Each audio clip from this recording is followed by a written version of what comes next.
सभी को राधे राधे।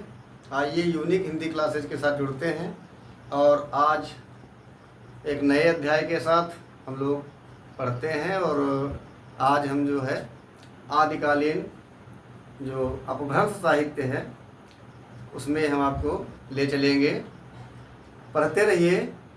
कहा गया है, संस्कृत में एक श्लोक है, माता शत्रु पिता वैरी येन बालो न पाठिता न शोभते सभा मध्ये हंस मध्येव को यथा।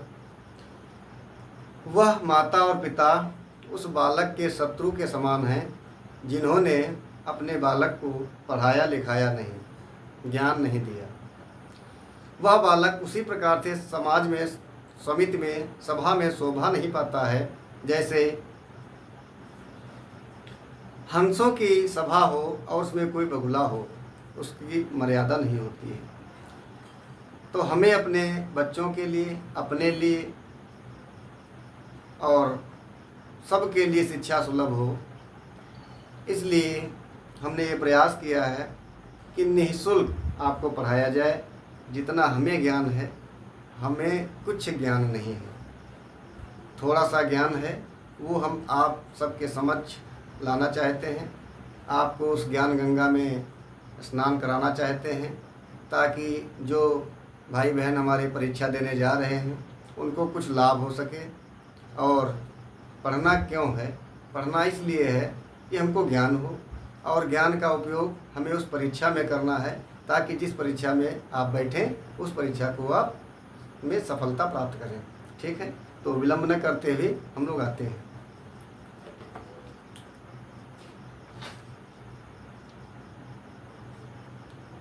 तो अपभ्रंश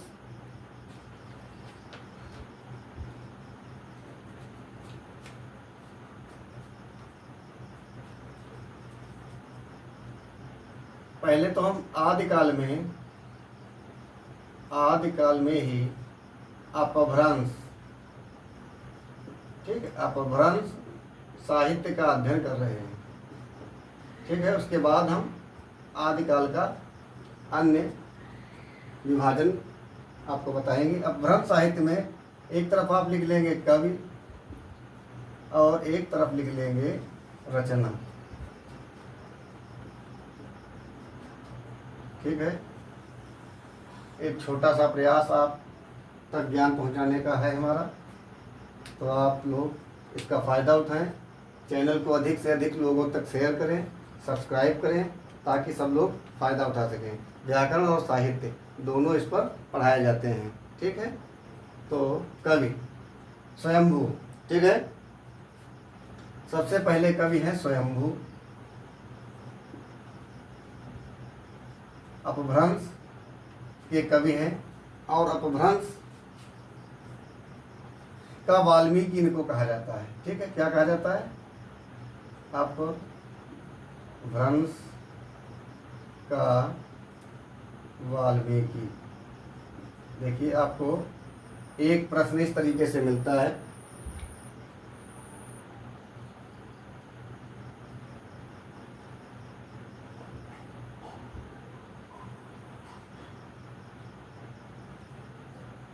एक प्रश्न आपका ये आ जाएगा परीक्षा में कि अपभ्रंश का वाल्मीकि किसे कहा जाता है, और आपको नाम दे दिए जाएंगे, स्वयंभू, पुष्पदंत, धनपाल और मान लो चौथा नाम कनकामर मुनि है, या कोई अन्य नाम दे देंगे आपको। तो उसमें से आपको स्वयंभू टिक करना है। स्वयंभू की रचनाएं जो हैं वो आप देखिए, तो पौमचर्यु,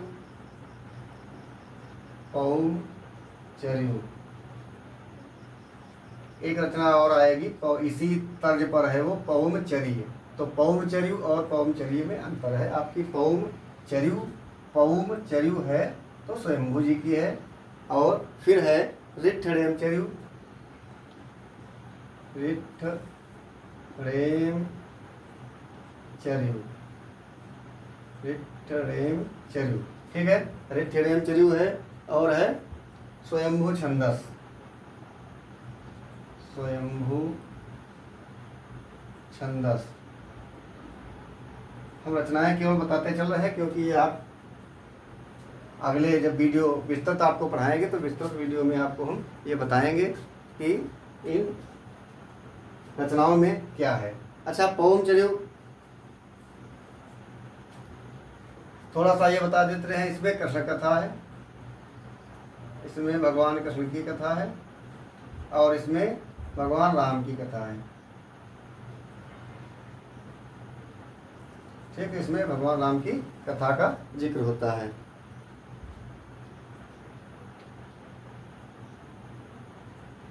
ठीक है, और दूसरे कवि की ओर चलते हैं हम लोग और दूसरे कवि आपको मिलेंगे। तो अपभ्रंश का वाल्मीकि, फिर इसके बाद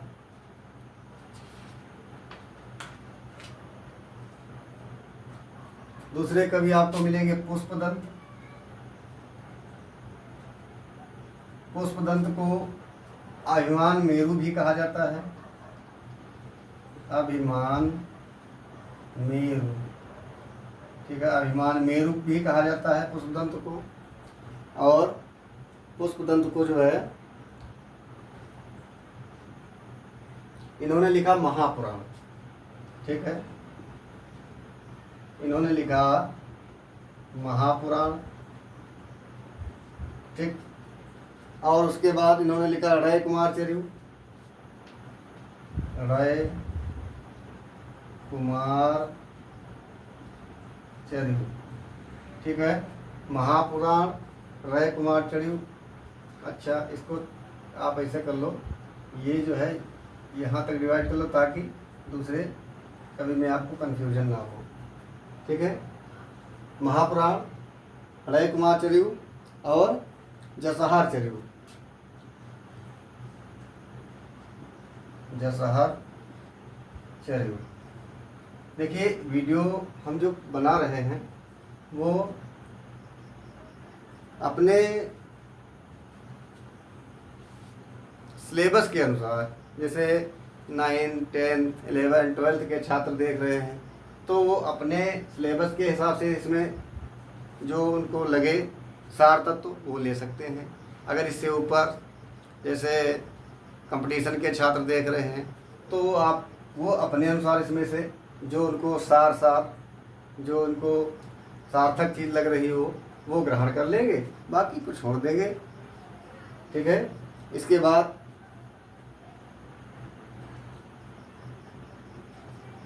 तो ये आपके हो गए पुष्पदंत जी की रचनाएं। फिर हम आगे बढ़ते हैं और अगले कवि हम लेते हैं धनपाल जी को। पुष्पदंत के बाद धनपाल जी को लेते हैं और धनपाल जी की जो रचना है वो क्या है? वो है भविष्यत कहा।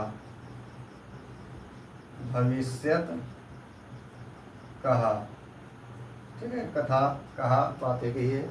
तो ये धनपाल जी की रचना है। ठीक है, आप लोग इसका स्क्रीनशॉट लेना चाहें ले लें, फिर हम मिटाते हैं।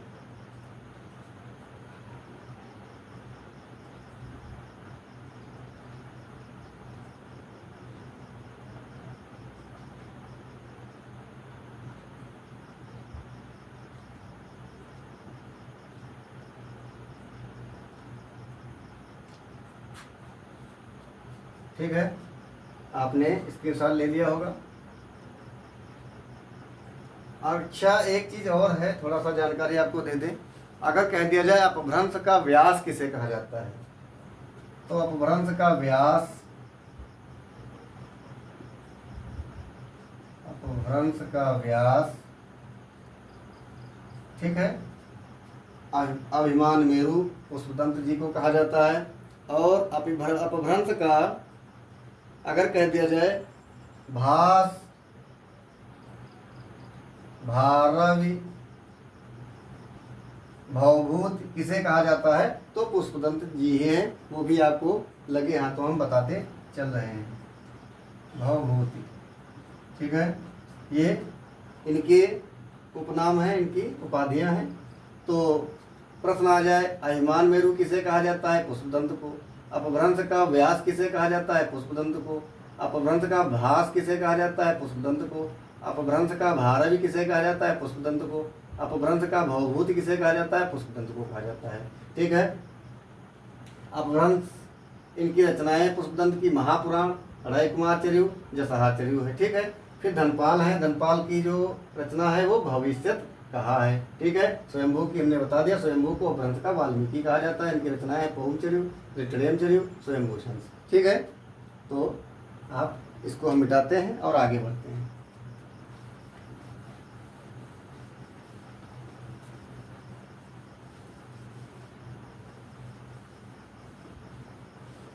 इस प्रकार से आप पढ़ते चलें, धीरे धीरे आप पढ़ते रहें, क्योंकि बूंद बूंद से घड़ा भरता है।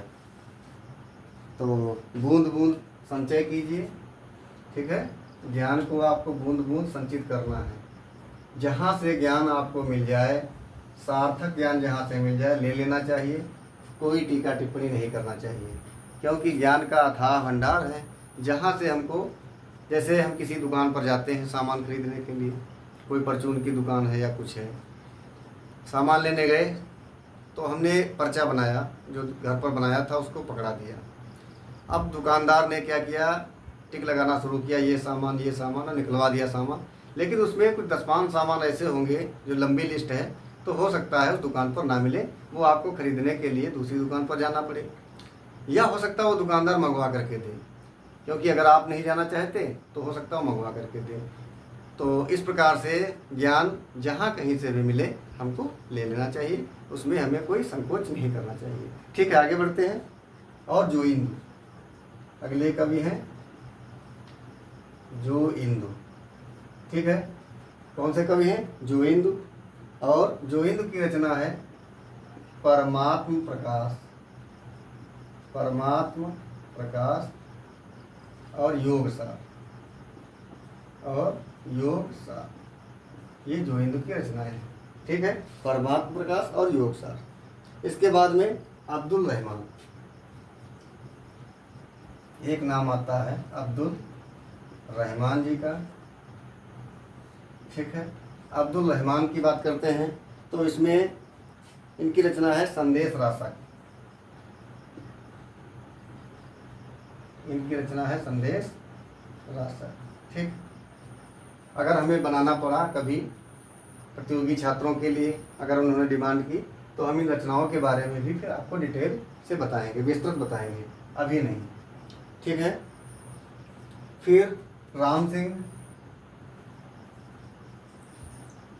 राम सिंह की रचना है पाहुण दोहा, पाहुण दोहा है ना, दोहों का उपहार, पाहुण दोहा है। और इसके बाद जिन दत्त सूर्य, जिन दत्त सूर्य, जिन दत्त सूर्य की रचना है उपदेश रसायन, उपदेश रसायन। ठीक है। इस प्रकार से आपकी अपभ्रंश साहित्य की रचनाएं पूरी होती हैं। अब आपको हम स्क्रीनशॉट लेना चाहो ले लो।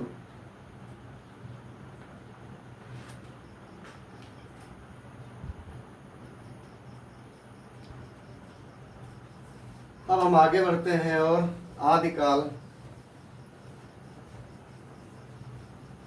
का विभाजन करते हैं। आदिकाल को हमको कैसे कैसे पढ़ना है, इस प्रकार से हम विभाजित कर रहे हैं। आदिकालीन साहित्य का वर्गीकरण करते हैं। आदिकालीन साहित्य का वर्गीकरण, आदिकालीन साहित्य का वर्गीकरण। अच्छा, आदिकालीन साहित्य को हम कैसे पढ़ेंगे ये हम आपको बता रहे हैं। तो डिवाइड करेंगे आदिकालीन साहित्य को। सबसे पहले ये आपका आदिकालीन साहित्य है, और आदिकालीन साहित्य में हम लोग पढ़ेंगे सिद्ध साहित्य, सिद्ध कवि एवं साहित्य दोनों आ जाएंगे इसमें। सिद्ध साहित्य, सिद्ध साहित्य के बाद में हम लोग पढ़ने जा रहे हैं नाथ साहित्य। क्या पढ़ेंगे? नाथ साहित्य। ठीक है। सिद्ध साहित्य के बाद में हम लोग पढ़ेंगे नाथ साहित्य, और फिर उसके बाद में हम लोग पढ़ेंगे जैन साहित्य। जैन साहित्य, और जैन साहित्य के बाद में हम लोग पढ़ेंगे रासो साहित्य। रासो साहित्य, और इसे लौकिक साहित्य भी कहा जाएगा। लौकिक साहित्य। रासो साहित्य के बाद में हम लोग पढ़ने जा रहे हैं, और वो पढ़ेंगे सॉरी, ये लौकिक साहित्य नहीं, चारण साहित्य है। ये लौकिक साहित्य है, यहाँ क्षमा करिएगा, ये लौकिक साहित्य यहाँ था। और रासो साहित्य को क्या कहेंगे? चारण साहित्य। ठीक है, रासो साहित्य को चारण साहित्य कहेंगे। और उसके बाद में हम लोग पढ़ेंगे गद्य साहित्य। ठीक है, गद्य साहित्य। गद्य साहित्य में राजस्थानी और ब्रज दोनों को पढ़ना है। ठीक, इस प्रकार से आदिकालीन साहित्य का वर्गीकरण हमने कर दिया। अब आपको सबसे पहले हेडिंग डालनी है और लिखना है सिद्ध साहित्य। सिद्ध साहित्य। सिद्ध साहित्य के अंतर्गत सिद्धों की संख्या, कुछ चीजें लिख लेंगे। सिद्धों की संख्या कितनी है? सिद्धों की संख्या की बात करें तो 84 है। सिद्धों की संख्या कितनी है? 84 है। अच्छा, सिद्धों की भाषा, दूसरा पॉइंट लिख लें, सिद्धों की भाषा क्या रही है?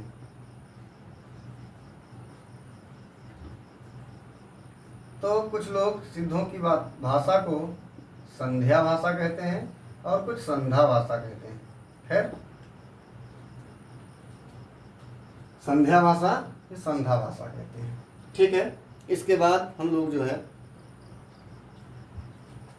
सबसे श्रेष्ठ जो है सिद्ध, सबसे पहले सरापा को पढ़ेंगे। ठीक है, क्या पढ़ेंगे?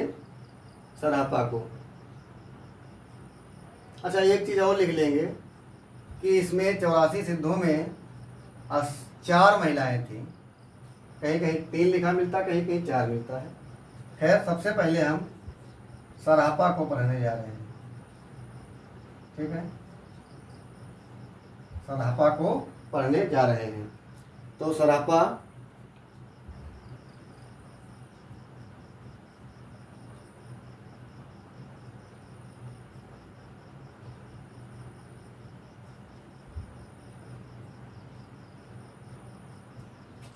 सरापा के कुल ग्रंथों की संख्या जो बताई गई है, वो बताई तो 32 गई है। ग्रंथ कितने हैं? 32। तो राहुल सांकृत्यायन ने सरापा को प्रथम कवि माना है। तीसरा अगर पॉइंट लिख लें तो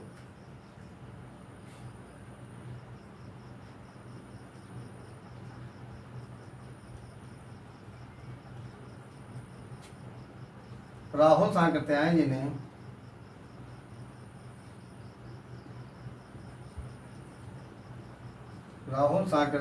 ने सरापा को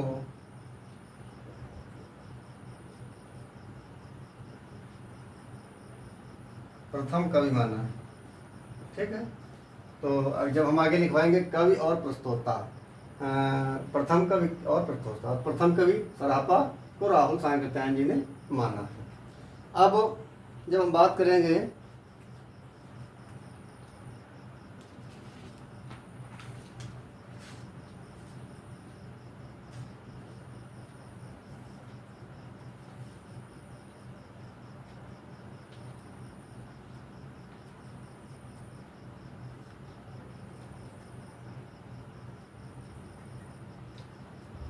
कुल ग्रंथ 32 बताए गए हैं। लेकिन जो प्रमुख ग्रंथ है, जो इनकी ख्याति का आधार है, वो है दोहा कोश। ठीक है, वह इनका ग्रंथ है दोहा कोश। फिर इसके बाद में सब्रपा। सब्रपा की बात करना चाहिए, इनकी पंक्तियाँ भी होंगी, वो पंक्तियाँ आगे बताई जाएंगी आपको, क्योंकि वो पंक्तियाँ इंटरमीडिएट तक के कोर्स के लिए नहीं है, वो आगे फिर प्रतियोगी परीक्षाओं के लिए है, टीजीटी पीजीटी खास। सब्रपा, सब्रपा की बात करेंगे तो सब्रपा जो है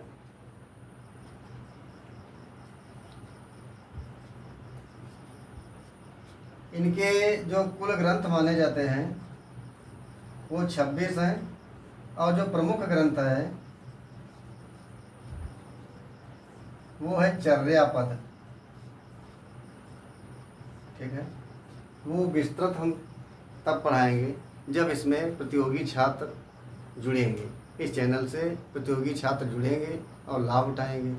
प्रतियोगी छात्र, हमको लगेगा प्रतियोगी छात्र भी हमारे चैनल से जुड़ रहे हैं, उनको आवश्यकता है, टीजीटी पीजीटी एग्ज़ाम देने जा रहे हैं, वो किसी भी प्रदेश का हो सकता है, उसमें वो हिंदी पढ़ना चाहते हैं, हमको लग रहा है कि उनको पढ़ने की आवश्यकता है, तब हम प्रयास करेंगे और मेहनत करेंगे उनको डिटेल से पढ़ाने की। अभी जो छात्र जुड़े हैं वो जो हम पढ़ा रहे हैं वो पढ़ते रहें, बाकी अगर उनको आवश्यकता है तो कमेंट करें, उस प्रकार से हम पढ़ाने का प्रयास करेंगे। जय हिंद, जय भारत।